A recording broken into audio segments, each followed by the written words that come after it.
Subscribe to our YouTube channel and press the bell icon to get the latest updates. अंग प्रत्यारोपण यानी कि organ transplant आधुनिक चिकित्सा पद्धति का एक बहुत बड़ा हिस्सा बन चुका है। लेकिन आपको यह जानकर यकीन नहीं होगा कि प्राचीन समय में जब कथित तौर पर चिकित्सा प्रणाली अपने शुरुआती चरण में ही थी, तब भी भारत में अंग प्रत्यारोपण किया जाता था। वैश्विक स्तर पर स्वीकृत आयुर्वेद की उत्पत्ति भी भारत में ही हुई थी।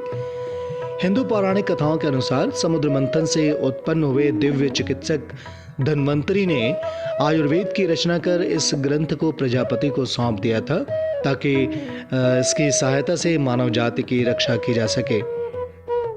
अथर्ववेद की रचना के साथ ही भारत में चिकित्सा पद्धति का उदय हो गया था। इस वेद में रोगों के लक्षण को पहचानने और उनसे मुक्ति पाने के लिए उपयोगी औषधियों का जिक्र भी किया गया है।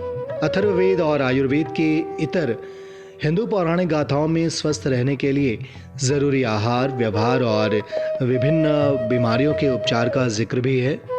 हिंदू धर्म से जुड़े प्राचीन ग्रंथों के अनुसार मानव शरीर से जुड़े 3 दोष पहचाने गए हैं, जिन्हें वात, पित्त और कफ कहा जाता है।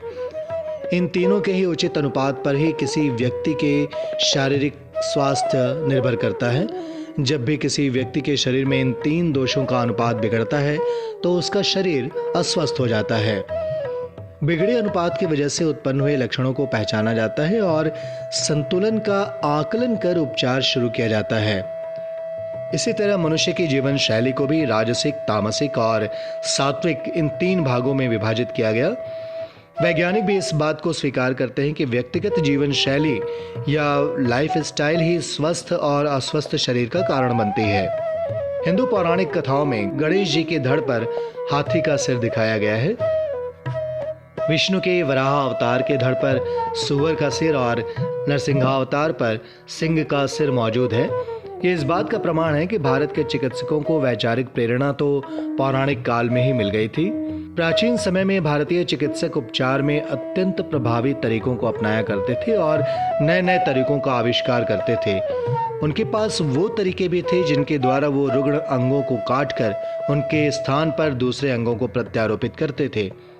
उन्होंने विभिन्न प्रकार के शल्य यंत्रों को भी निर्मित किया था, जिसकी सहायता से वो शिक्षार्थियों को सिखाने का प्रयत्न करते थे।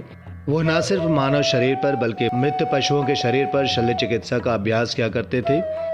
भारतीय शल्य चिकित्सा को इसके बाद चीन, श्रीलंका और दक्षिण पूर्वी एशिया के अन्य देशों में भी फैलाया गया।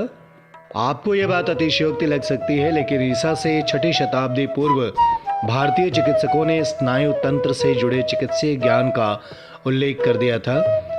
सैकड़ों वर्ष पूर्व ही इन चिकित्सकों को पाचन प्रणाली, विभिन्न पाचक द्रव्यों और भोजन में मौजूद पौष्टिक तत्वों और रक्त के निर्माण की पूरी जानकारी थी। ऋषि पिप्पलाद कृत गर्भ उपनिषद में मानव शरीर में मौजूद 108 जोड़, 107 मर्मस्थल, 109 स्नायु तंत्र और 707 नाड़ियों, 360 हड्डियों, 4.5 करोड़ सेल और 500 मैरो का उल्लेख किया गया है। गर्भ उपनिषद में यह भी उल्लिखित है कि प्रत्येक व्यक्ति के भोजन ग्रहण करने और पचाने की क्षमता कभी भी समान नहीं होती। शायद आपको अविश्वसनीय लगे, लेकिन प्राचीन भारतीय चिकित्सक इलाज की हर उस विधा से परिचित थे जिन्हें आज अपनाया जाता है। फर्क बस इतना है कि पहले तकनीक और विज्ञान का विकास उस हद तक नहीं था, लेकिन वैचारिक रूप से प्राचीन भारतीय चिकित्सक अपेक्षाकृत अधिक सशक्त थे। हम भारतीयों के पास हमारे इतिहास और उपलब्धियों पर गर्व करने के लिए बहुत कुछ है। Subscribe to our YouTube channel and press the bell icon to get the latest updates.